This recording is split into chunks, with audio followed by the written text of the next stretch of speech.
In a survey of Christians who experienced spiritual attack after prayer, over 60% said the prayer came from someone they barely knew or someone living in unrepentant sin. The Bible is not silent on this. Scripture actually gives clear warnings about who should and should not be speaking over your life. Let's look at 5 the Bible names directly. When someone offers to pray for you, your first instinct is to be grateful.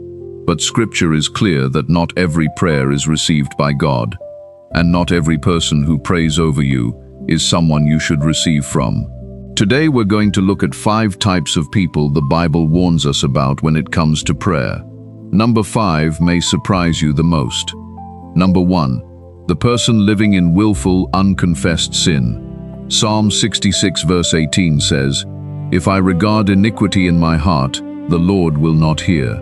That word regard means to cherish, to hold on to refuse to release. Isaiah 59 verses 1 to 2 puts it even more plainly. Your iniquities have separated you from your God. Think about that. When someone is living in deliberate, unrepentant sin, there is a separation between them and God. They can speak words of prayer over you. They can lay hands on you, but the connection is broken on their end. Imagine trying to make a phone call when the line is disconnected. The words come out, but nothing is received on the other side. That does not mean God cannot override it. He is sovereign. But the Bible warns that prayer from an unrepentant heart does not rise the same way before God. This is not about judging everyone you meet.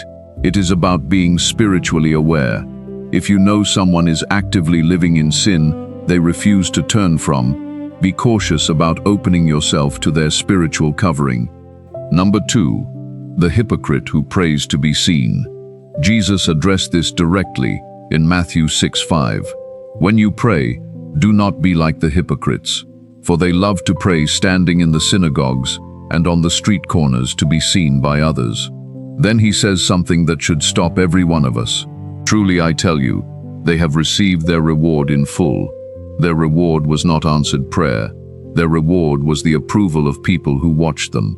Consider the parable of the Pharisee and the tax collector in Luke 18. The Pharisee prayed publicly with eloquent words, but his heart was proud. The tax collector could barely lift his eyes, and Jesus said the tax collector went home justified, not the Pharisee. Some people pray for an audience, not for God. Their words sound spiritual, their tone sounds sincere, but their prayer is performance. And Jesus says that kind of prayer carries no power. A stage actor delivering a soliloquy speaks beautiful words to an audience, but the audience is earthly, not heavenly. When a person's prayer life looks impressive publicly, but their private life contradicts everything they say, be discerning. Their words may move people, but the power behind them is empty. If this message is stirring something in your spirit, take a moment to engage.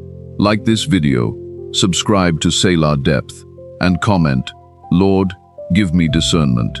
Your comment may encourage someone else learning to walk in spiritual wisdom. Number 3, the one who rejects God's word. Proverbs 28:9 is direct. If anyone turns a deaf ear to the law, even their prayers are detestable. That is a strong word. Detestable. The same word used for offerings that God refused. Zechariah 7 verse 11 to 13 tells the same story. The people refused to listen when God spoke. So when they cried out, God refused to listen. Prayer is not a magic formula. It is a conversation based on relationship. When someone rejects God's instruction, they break the foundation of that relationship. Their prayers do not rise as incense before God.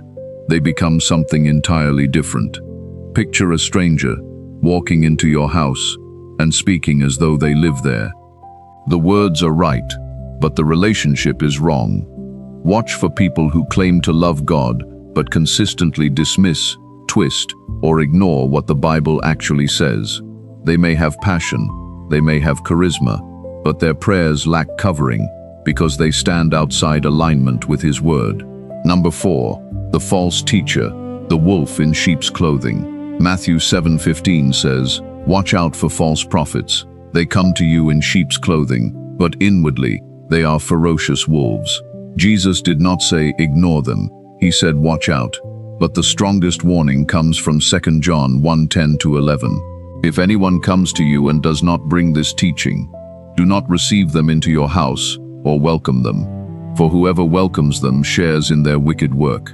Think about what that means.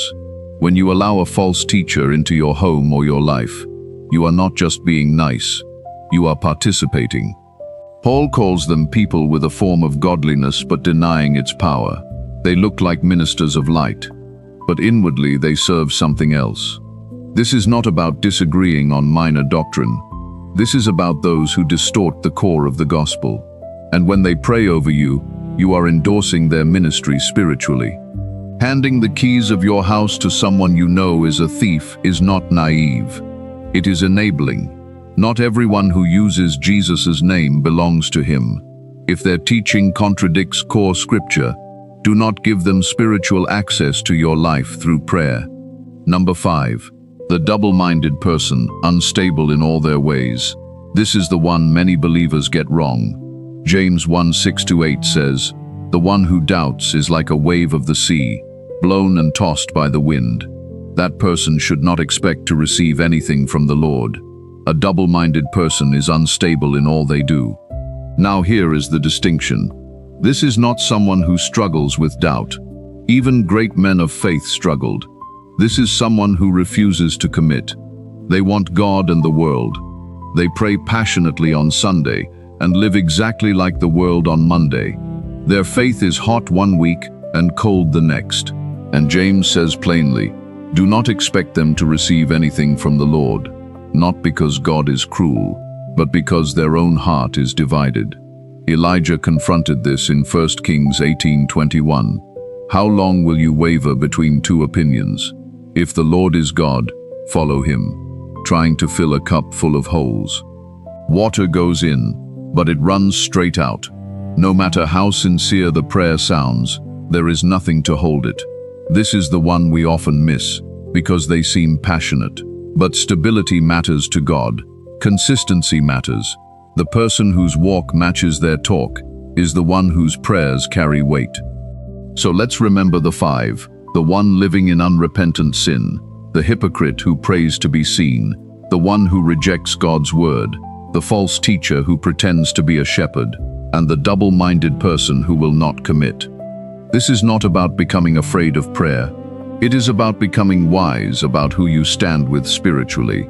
God wants you to receive prayer from people whose lives match their words, people who walk with him in private before they speak over you in public. Your spiritual covering matters more than you realize.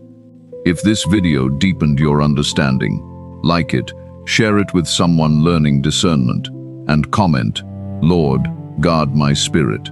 Subscribe to Selah Depth for more biblical truth that actually changes how you live. And if you want to go deeper, check out the free guide linked in the comments below.